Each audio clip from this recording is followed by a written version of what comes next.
All right, Al, I think we've hit our numbers. Great. Well, welcome everyone. It's great to have everyone on the call tonight. And, thanks so much for taking some time out of your evening tonight for this update. So I'm Alison Robertson, President of AthsVic Victoria. And on behalf of the committee, I just want to extend a really warm welcome to everyone tonight for this OneAthletics information forum. Before we start, I would like to acknowledge the traditional landowners on which we're meeting tonight and pay my respects to those elders past, present and emerging. I also want to pay a very warm welcome to some special guests tonight. It's my pleasure to introduce Kate Palmer, who's the CEO of OneAthletics. Hi, Kate. Peter Bromley, who's the CEO of Athletics Australia. Gavin McDonald, who represents Little Athletics Australia, and Anne Knight from Athletics Australia. And both Gavin and Anne have been really key in working with Kate and Peter to get to where we are today. For me, the OneAthletics vote is really a very significant milestone in our sports history. And, there's been just a ton of work done by Kate and the team, and Glenn, as well as other CEOs and the teams, to get to where we are today, where we've got a really clear business case, a proposed, new constitution, a new strategy for what would look like a unified Australian athletics. And ahead of us on the 9th of December, the committee is going to be asked to cast our vote. And, as a committee, when we met last week, we felt it was, really critical to bring you this opportunity to hear what work has been done, to hear what's been proposed, ask questions and really get answers firsthand from the people that have been involved in all of the work that's gone to date. So, Kate, I just want to really commend you and the team for the work that you've done to get us to this point. And I know it's been a bit of a powerhouse effort. So I just want to say a huge thank you. So I'm going to hand to Glenn shortly, just to start to take us through the material. But really, Glenn and I talked about this and felt that there was probably no better way to show you what is possible and, what the unification of our sport is really about. And we want to do that just by showing you a short promotional video that the team, the unification team have put together to give you a sense of, what it could look like if we do create a unified sport in Australia. So Glenn, over to you.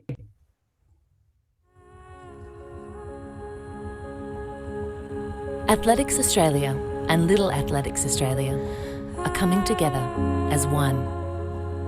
A united voice, a clear purpose, achievement at all levels. Imagine if every child in Australia moved in a way that inspires them every day, building the confidence and motivation to develop a lifelong love of being active. Imagine if they carried this throughout their lives, wherever they are and wherever they go, experiencing the joy of running free with someone by your side. Australian athletics, creating healthier and happier communities.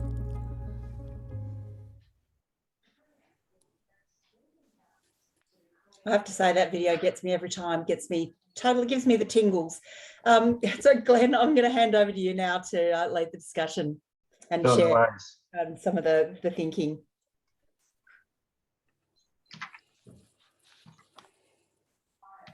Yeah. I do love technology.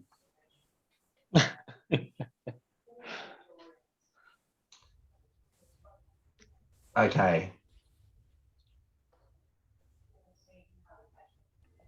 Right, there we go. Also extend my welcome to everyone and thank you. We don't intend to spend too much time probably talking at you because we're really keen to get into the open forum and listen to any commentary or any questions that you have. Just a reminder, if you do want to ask any questions, please feel free to use the raise hand button. If you would prefer to put your question into the chat function, you can also do that as well. I'm going to cover two areas, and it's a summary around the road to unification and also the timeline And I would like to acknowledge some of my slides have come directly from the OneAthletics website, and everyone or all clubs should have received the email that I sent with all the links to the various documents that have been prepared so far.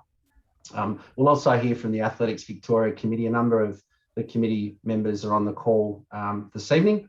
And again, we'll get straight into the open forum as quickly as we possibly can. So the road to unification, this is probably one of the most inspiring mission and vision statements around unifying Little Athletics and Athletics Australia. And the objective, of course, is to unify or unite into one sporting organisation at the national level. And it's really important that we emphasise at the moment that it is a unification at the national level. And a new national body will be established, providing a clear and logical pathway for athletes, coaches and officials throughout their life in the sport. So really what's happening is we've got two entities, Athletics Australia and Coles Little Athletics Australia. And with the launch of our new organisation, will form Athletics Australia. This is no mean feat, right from a governance and legal perspective. When you bring two organisations together, and you'll see in a moment that there's quite a few stakeholders that have had input, and I'm quite happy to see that Kate, Gavin and Anne, who are working on the team, are still with us, and they're still looking quite sprightly and happy because there's been some challenges along the way with 16 different member associations coming together. So a question from Ashley Rogers, will this PowerPoint be available to view after the meeting? Sure, absolutely. Hey, GT, sorry to interrupt. We can only see the editing PowerPoint. If you're actually flicking through slides, it's not flicking through sides. Oh, okay. Sorry about that. I apologise. Thanks, Craig. Remind me, do I open it up first or not? So if you open it up, when you go to share screen, just make sure you select the window, which is the PowerPoint, not the actual PowerPoint editing area. So it should come up as two different windows. This is why we have the whole team on the call.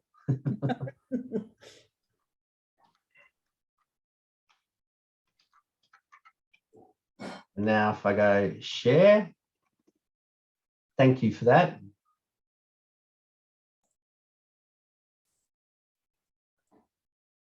What about now? That's much better. Awesome. So just recapping, this is the unification of the two national organisations. And what I want to make really clear, and we'll hear from Kate later, there's no requirement for any of the state-based member associations, clubs or centres to unify. As the new entity, it will still be a national organisation. It will be a not-for-profit, company limited by guarantee, and the membership, its current memberships and associations will continue with world and Australian organisations, including World Athletics, World Paras, the CGA, Oceania, Paralympics, Australian World Masters and the AIS.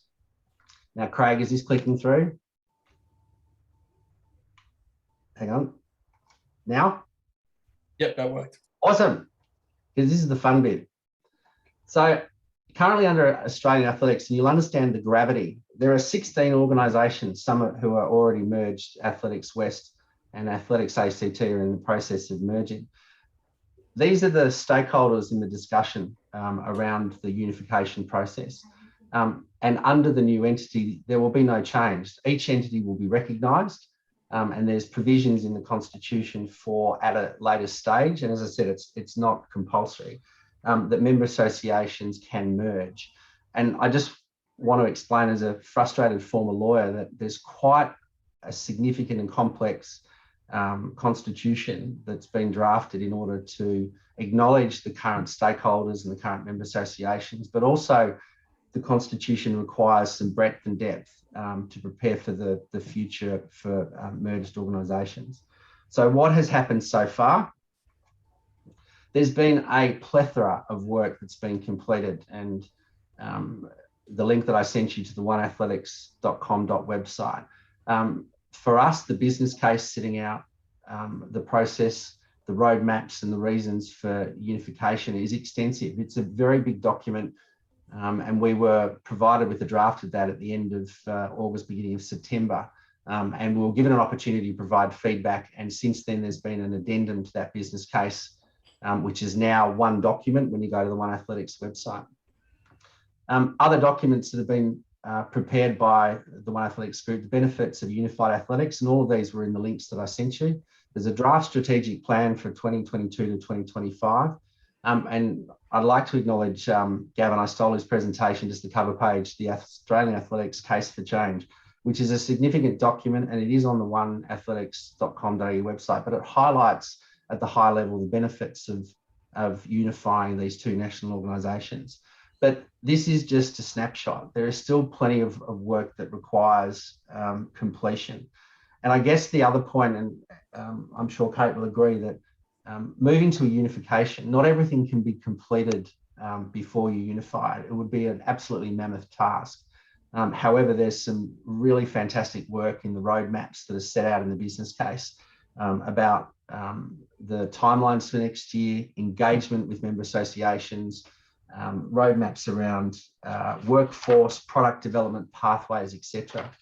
So what's going to happen in Victoria? Well, at the moment, it's business as usual.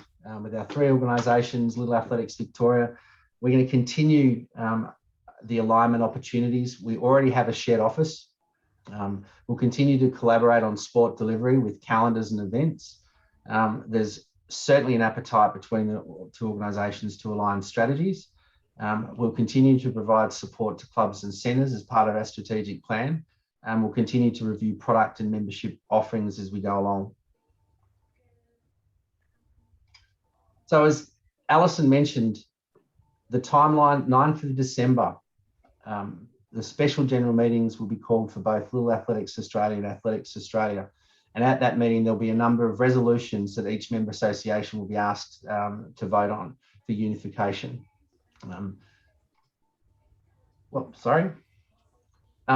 Also in the documentation I mentioned before around the roadmaps, there's already been some work done by KPMG around the financials. And I'm assuming that everyone's had the opportunity to cast their eyes through the business case. And KPMG have worked tirelessly with the governance team to get the financials into a position to include into the business case to show that the unification of two organisations has got some very significant financial opportunities, not only from a commercial space, but also from aligning resources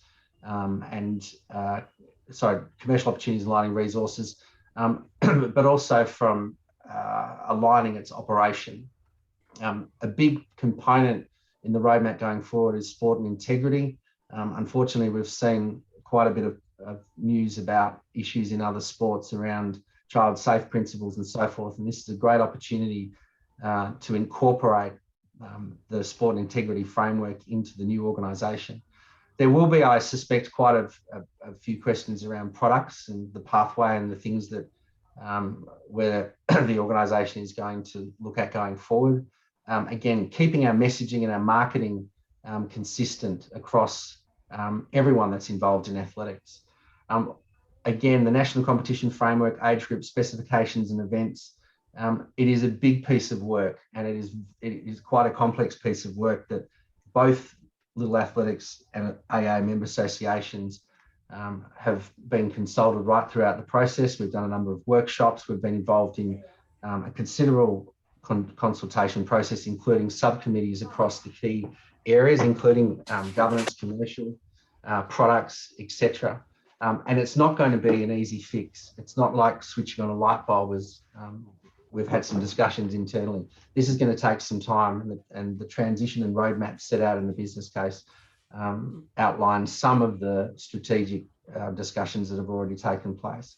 There's also a big people and culture piece, bringing two organisations together. And Kate and her team have been instrumental in making sure that right throughout this process, we have regular Friday WIP meetings to update all of the CEOs from both organisations on what's happened in the previous week and what's happening with our timelines. And I just want to stress that having been through a unification in a business sense, it does take time, and it's a matter of, dare I say it, taking a leap of faith in some of the instances. This is the right thing to do for the business. It's the right thing to do for the sport. And Alison and the members of the committee will probably dig deeper shortly and give all of you a bit of an opportunity to hear the work that's gone on at not only the AA level, but also at the committee level. So Alison, that was a really quick snapshot. I didn't want to get into the detail on the basis that everyone had the opportunity to read the documentation. But it'd be great to hear from the Athletics Victoria Committee if they want to add anything about the process so far. Thanks, Glenn. Thanks. Thanks, Glenn. Sorry, technology issues at my end. Yeah, so I think that's given a really good snapshot about the opportunity that's ahead of us, and certainly shows the amount of work that's gone into getting to where we are today. And, you know, no question, there is still a lot of work yet to be done. But I think we had our committee meeting last week, and, you know, clearly one of the critical topics of conversation was getting the committee to engage around how we feel about the vote that's ahead of us, and thinking through, you know, the significant amount of time we've all spent working on these documents and reviewing. And I think, you know, and I'll perhaps ask some members of the committee just to share their perspective before I sort of get actually, we've got a question here from Shane around how do we see the 12 to 15-year-old age groups. Do you want to go into questions now, Glenn, or do we want to perhaps, yeah, I think that's probably a good idea, just to get some questions in first, and then we can sort of summarise where the committee sits. Sure. So Shane, it's a very good question. I'm not sure whether I should throw to Kate and Gavin for the diplomatic answer or the non-diplomatic answer. Look, this is, I think, probably one of the distinctive areas between the two organisations. And I know that there's intent at the Victorian level to try and align what we offer. And that's becoming more and more pressing. At the national level, it's certainly high on the agenda. But I don't think it's as simple as waving a magic wand and finding a solution. And I'm sure, Kate, if I can throw to you, it's probably one of the first issues that I think a lot of the MAs may have raised when you had one-on-ones with them. And it's quite a complex area to resolve. Glenn, can I just jump in there for a second? Sure. Look, going back to the age of the dinosaurs, when I did athletics, you know, we basically finished under 12s, and then we went into a wasteland, and it was an absolute wasteland. And unless your club was affiliated with a senior club, or you had some direction or some pathways, you basically had to play cricket or went to the beach, or hope that there was someone's dad that was connected enough to keep you going at senior aths.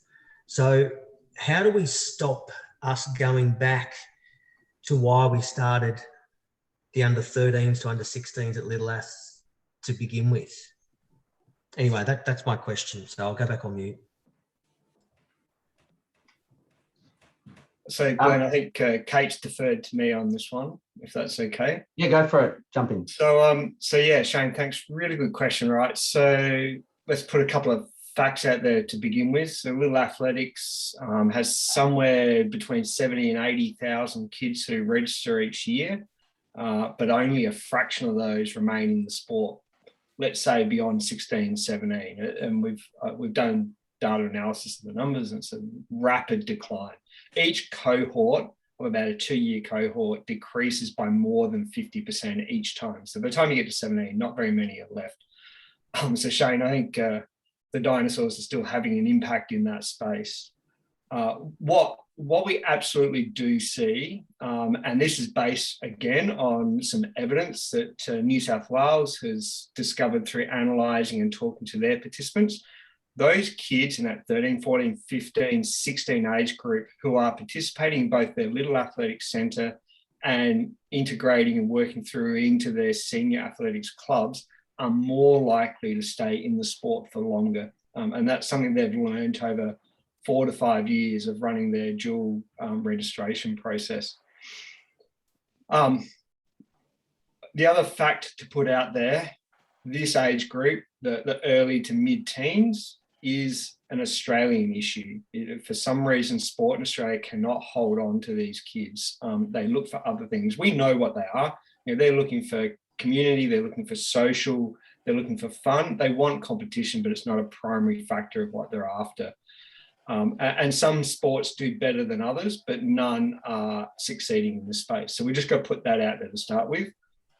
Within the business case, you'll see through doing, again, a whole bunch of data analysis, looking at all of it, there's probably been 5, 6, even 8 research pieces or reviews of products over the last 10 to 15 years.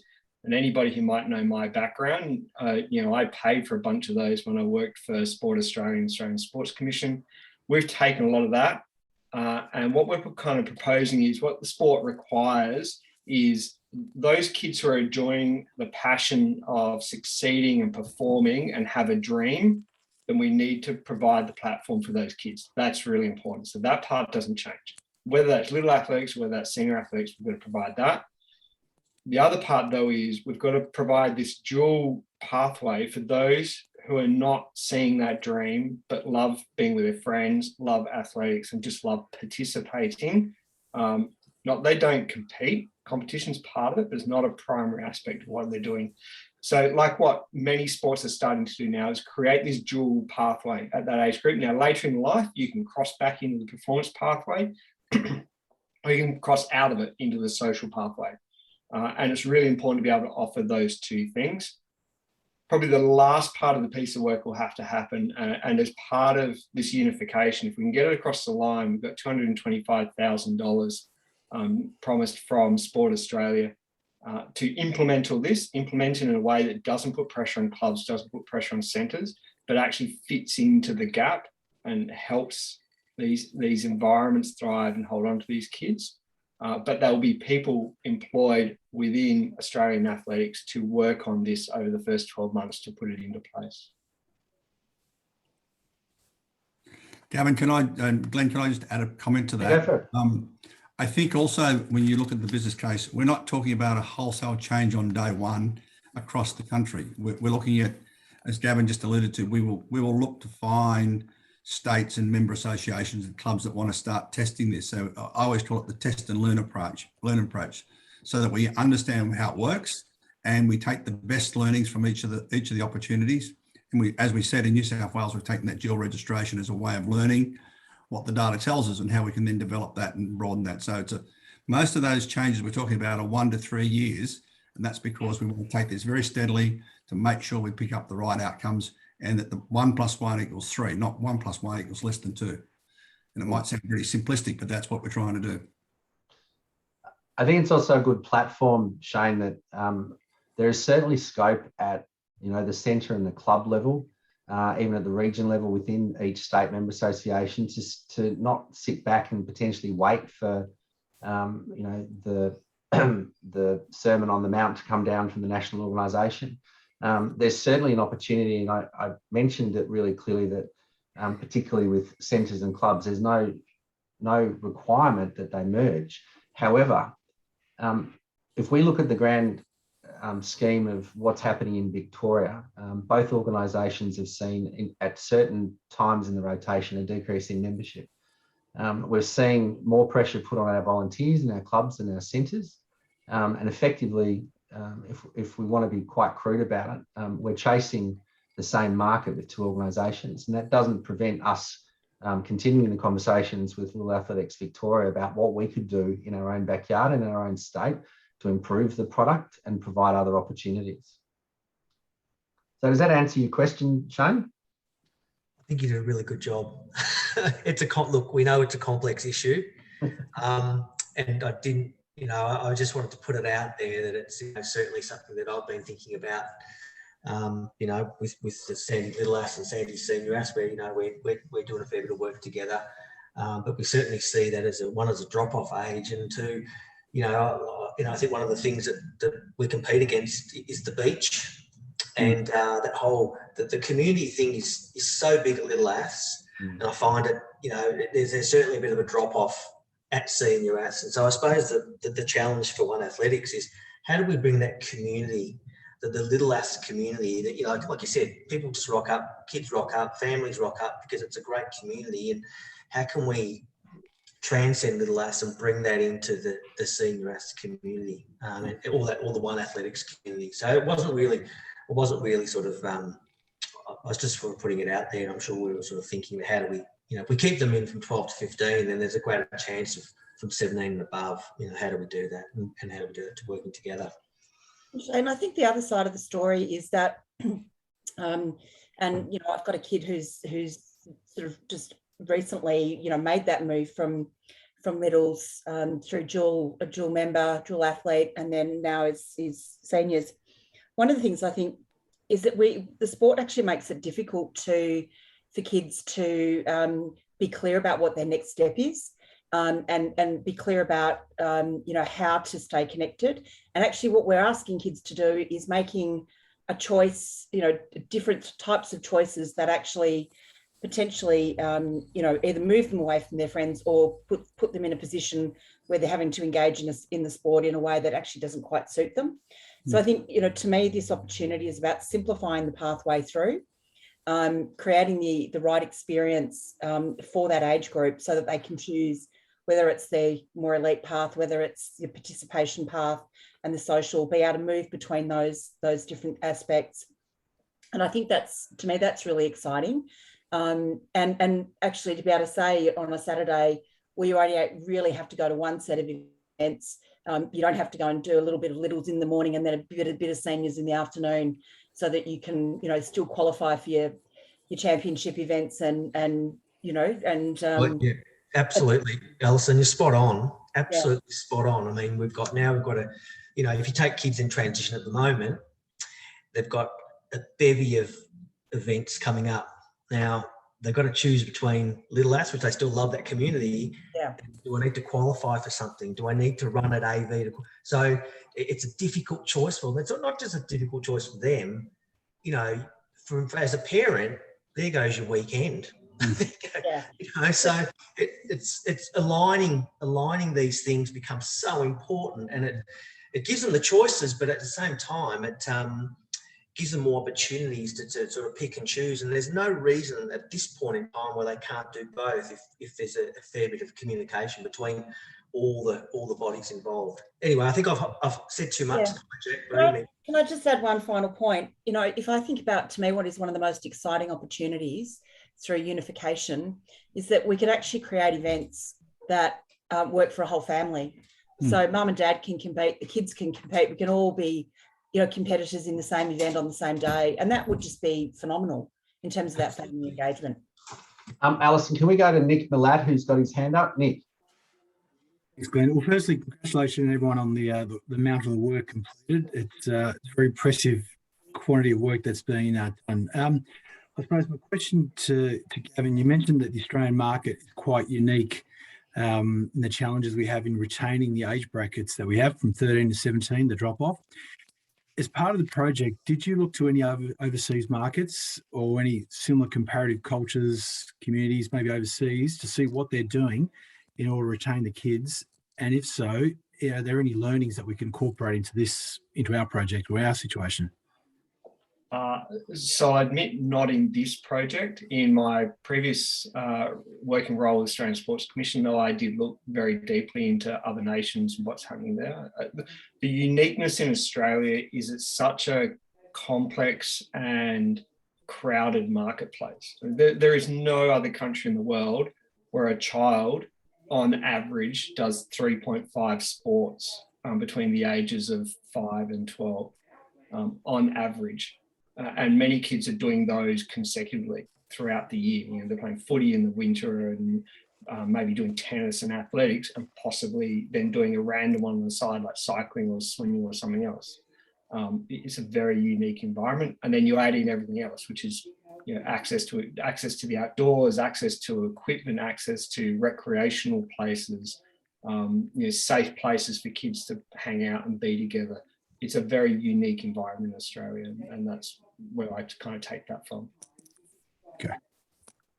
Nick, I probably want to add to that is that we are probably one of the few sports though that has a disconnect between junior and senior sports. And so if you look at all the sports that our children and grandchildren play, there is a clear understanding right through. So again, and when you even talk to commercial sponsors and anybody, even in government and others, they all often assume that Littles is we're all part of one organisation. So people are surprised, and I dare say, even parents sometimes think that when they first join. So it's just makes common sense to have that clear pathway, and I think having a national body that helps set that scene for what we need to do. But member associations like yourselves have the freedom and the flexibility to then take that and put that into what works in the local market. Makes really good sense. Yeah. I thought there's another area that we're missing a little bit is the impact of private schools have on athletics in particular, and potentially other sports, but I see it as athletics as one of the big influences. Not that we seem to have that same sort of thing in many overseas countries, where community sport, be it littles or seniors, is the dominant place, whereas here we've got this conflicting one with schools, particularly sometimes the elite part of the athlete. I think we're in the heart of it in Bayside, so we fully respect what you're saying. And there was a study done by Bayside Council that showed that the kids in Bayside have the highest participation rates than anywhere else in Australia. So in terms of that 3.8 average, we see it here in Bayside. So it's a good that the kids are out, but at the same time, it presents opportunities in itself. Thanks. We had a question comment from Mark. Do you pitch the new alignment being similar to surf, where the clubs become local social venues, competition during the day and youth services and youth entertainment in the evening to help youth engaged? And Gavin's already jumped in. I don't know if you want to add anything, Gavin, but I think it's not through this process, it's not a one or other choice. I actually think that there's a great opportunity to open up the thought process around what a club and a centre can provide. At the moment, we complicate it with a number of differences between the two products. But if we started plugging all of these gaps and removing the exit opportunities and increase the entry opportunities, and there's some work being done at the moment on our next strategic plan at Athletics Victoria, and the 5 pillars involve a complete review of membership, recreational products and schools products. And what we're finding is you are right, Nick, and also Michael, those programs within schools are a great opportunity to partner and engage with schools. And in fact, when we do that, we have a higher retention rate for our junior athletes, as opposed to one of the channels to market at the moment, which is coming through little athletic centres. But a club can be as big or as small as it wants to be, and if it extends its olive branch around community and engagement with families, all of a sudden, a natural progress then is that you have more workforce, you have more people to come involved, more people to share the load, etc. That's just my view and one opportunity. But Gavin, over to you. If you wanted to add anything. No, you covered that well. It's an aspect that I hadn't even thought of. I hadn't hung around a few surf clubs in my junior years. It's a perfect analogy. And we back in the day, we used to do lots of reviews and valuing of brands in the Australian sports market. And Little Athletics usually only came second to Nippers. And so there must be something in that. There really must be. I think it's a great opportunity to look outside, and this is probably more related to our local market, is aligning with other sports. Athletics and swimming and gymnastics are foundation sports, and kids need to be confident in being able to run, jump, throw, etc., in order to play other sports. And I think sometimes, and with the greatest respect to all of the presidents and representatives from our affiliated clubs, we get so I think channeled about just making sure we've got kids participating, in athletics, that there's some great opportunities, particularly in the community environment coming out of COVID as well. Recreational running clubs, triathlon, for example, which we've spoken about triathlon at the national national CEOs meetings previously in workshops about how well they integrate not only the school kids, but also the clubbies and the masters and the elites, you know, all in one setting for a period of 4 to 5 hours. Another question up around, you know, the option for younger athletes to be dual athletes with AthsVic and with us. If that's something being envisaged in the future. That was from John Archer. Yeah, look, it's the elephant in the room, to be perfectly honest. And I say to Kate often, unification is like a marriage. You know you're going to have to get married, but you're not sure whether you want to walk down the aisle and be committed to a longer relationship. That also means that at state level, we have to work continually with each other. And there's a challenging set of circumstances around that. And I'll jump in while I'm floundering, but we're trying to engage with Little Athletics Victoria, but some of the conversations are really quite difficult. And we looked at John. We ran dual a couple of years, then we realised that we're investing $15,000 to $20,000 of lost revenue for little or no return, and we weren't seeing the dual athletes staying in the sport at the rate that we expected them to. The other issue that we created for ourselves is that by having a dual athlete membership, we were actually allowing people to circumvent or get a cheaper membership by going through the dual than through a club in order to participate. So it's definitely on the table, and again, it's something that we talk about with littles all the time. But I think you would probably see that not only just a dual membership, but you need to get the pathways right, and you also need to get the experience right to keep that retention in the sport high. Suffice to say, Glenn, that if unification were to take place at the local level, that questions around dual membership are no longer that relevant. Yes. Because we're in the one organization, and you'd like to think that we can focus on the retention together rather than separately. But there may be a period indeed where we aren't unified yet at the national level. That is the case, and we may need to continue with the options we have today. Yeah, that's a very good point. Yeah, that is a great point, Rob. And I think to me, coming together at the national level means there's a lot more possibility at the state level. Any other? Oh, sorry, Glenn. I was just going to say again on what your point, Rob. I think unification gives the national body the opportunity to help empower member associations to do those things, and then to help you guys remove those obstacles to get to that point that we smooth those pathways out. We help you test and learn those things. That's what I see, what we do at a national level. Any other questions from the floor? I do, sorry. Can I just ask how much of a study has been done on those kids between 13 and 17? Like, have we looked what's creating these situations? Is it dropping off because parents don't want to be at sport in the morning and sport in the afternoon? Because we now live in an environment where every day of the week is a working day.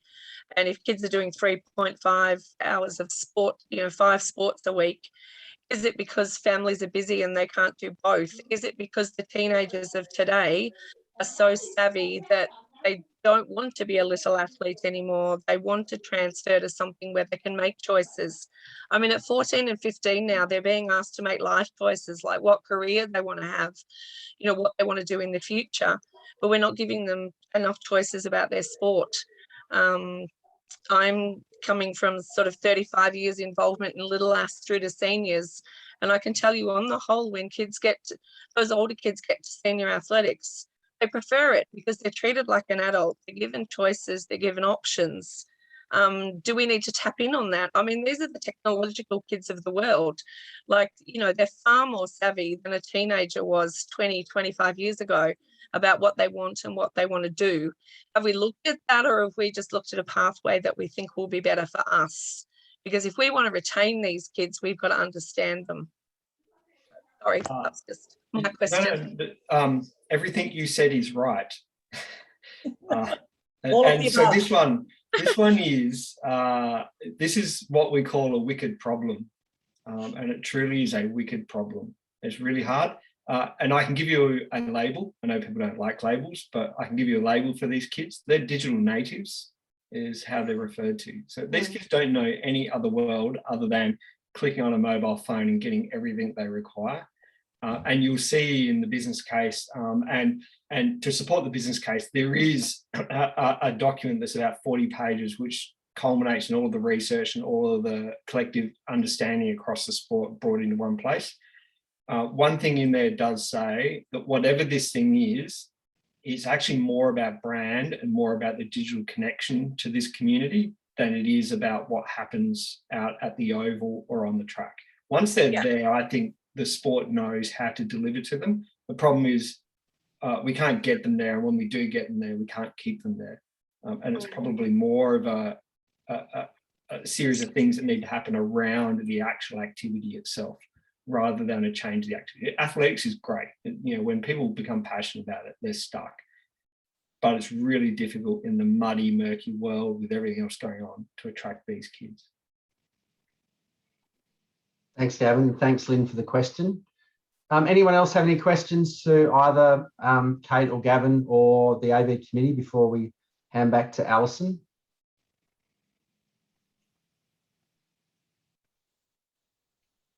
I think that's a no, Glenn. Yeah.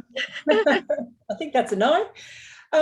So look, I started saying earlier that, you know, we had quite a bit of time on this topic at the AV committee meeting last week, and I think it's fair to say that the approach that we've looked at is, you know, first and foremost, our role as a committee is to make sure that we're making decisions about what is right for the sport, what is right for the sport in Victoria, and certainly what is right for our members. And the first lens really that we've looked at is going through the business case, looking at, you know, at the Constitution, you know, how would our membership be impacted by a change at the national level? And I think that, you know, what we've been able to do is work through any questions and concerns that we had. I just want to commend Glenn. You've done a fantastic job sort of really working through that using your legal background to sort of really make sure that that the sport as we know it today in Victoria would only be strengthened by unification at the national level.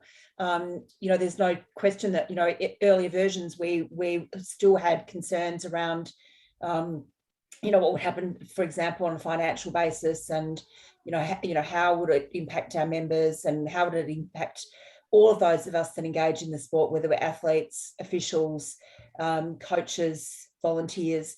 And where we've kind of landed to with Kate and her team's support, and with Peter and Jan Swinhoe, who's president at AA, is we kind of feel we're in a position now where those questions have really been answered and all we can see is upside.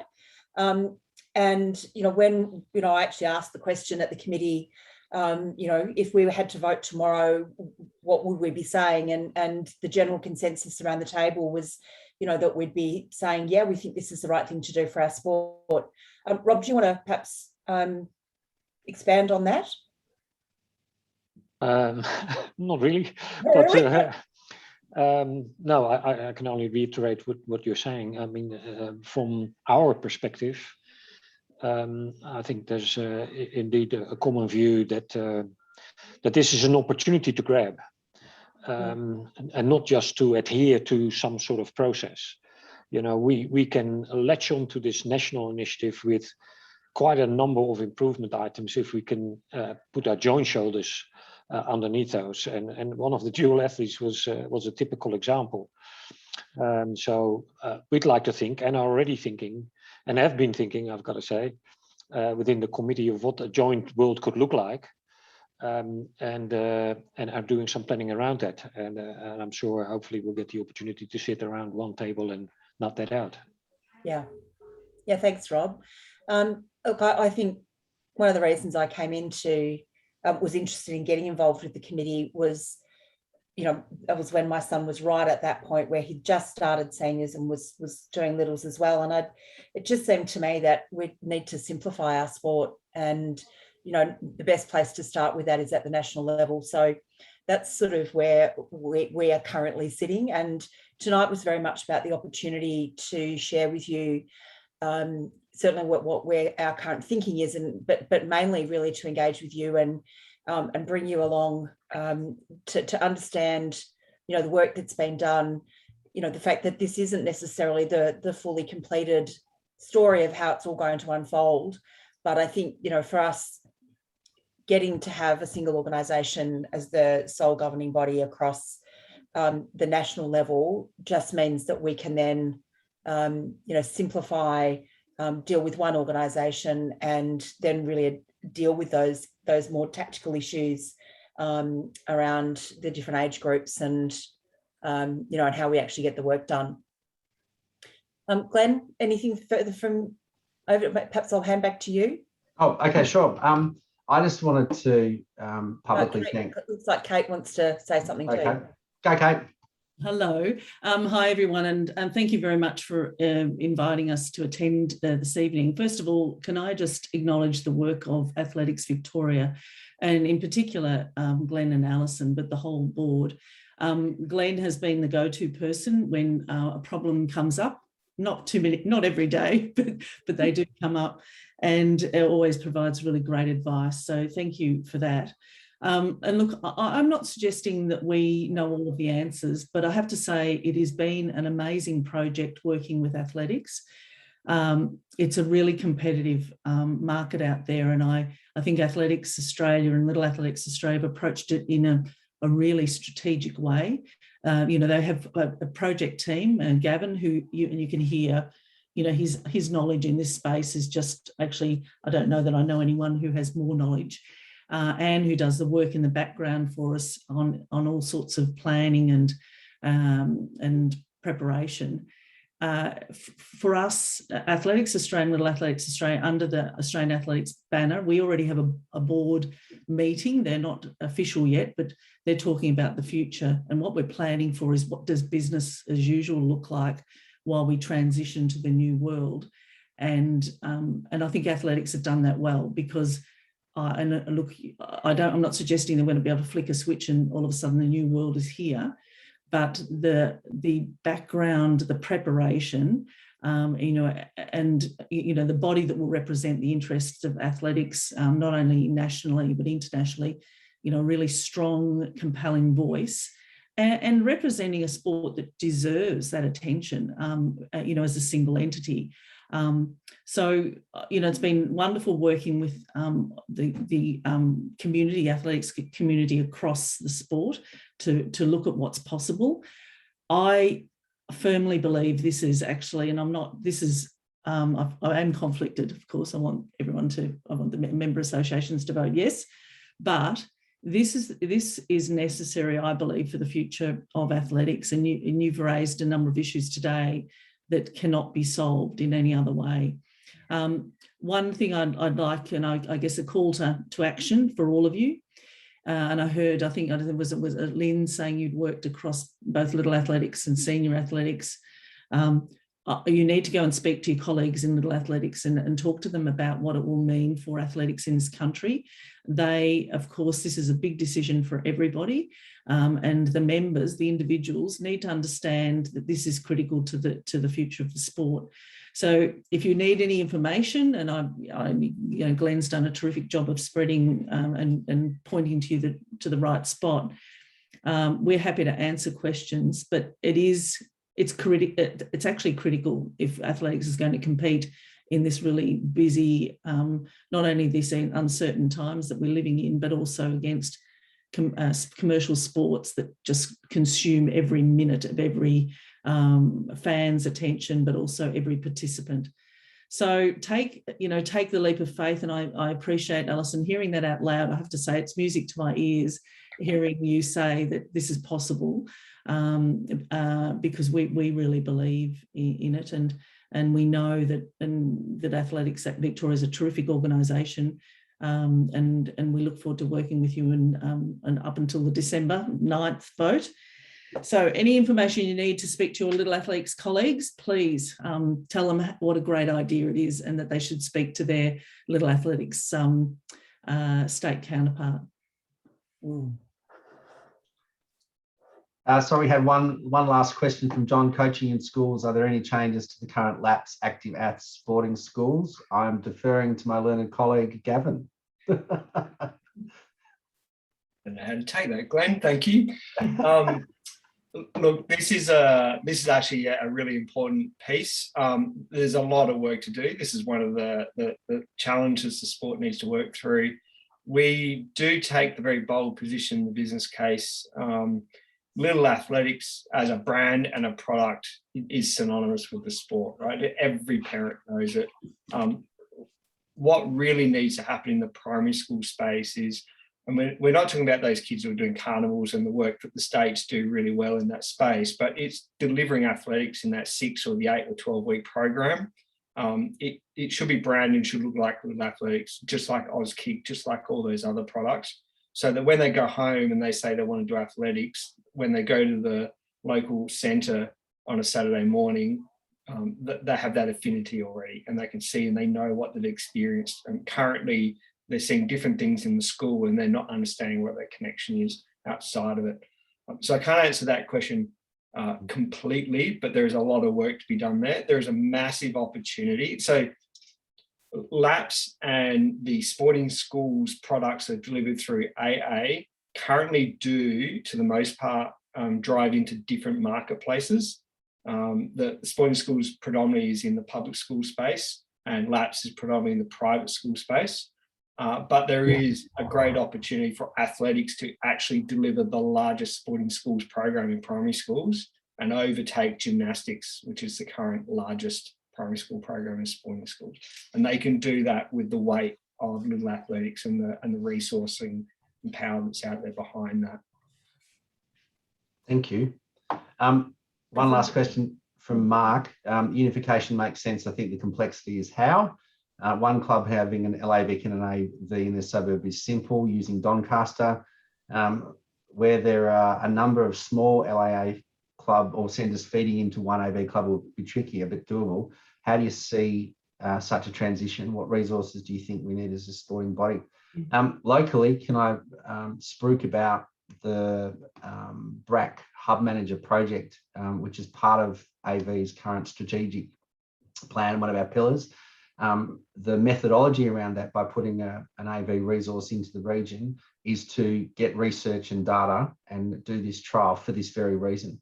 I often say to government, particularly local councils, when they ask us how much money is AV contributing into the reconditioning or establishment or repair of an athletics track, and we say, look, we just don't have huge amounts of dollars, but what we can do is provide a resource, and the pilot program at BRAC has got a number of KPIs and predominantly is there to be the conduit into the community and work through some of the challenges. It won't be a one-size-fits-all scenario. Our sport is so broad with a number of components, and the idea is to try and, again, plug some of the exit opportunities for mums and dads and kids that participate in our sport. So part of that learning will feed into what BRAC is. Glenn, sorry? You want to just explain what BRAC means? Oh, sorry for everyone. Oh, the Ballarat Regional Athletics Centre.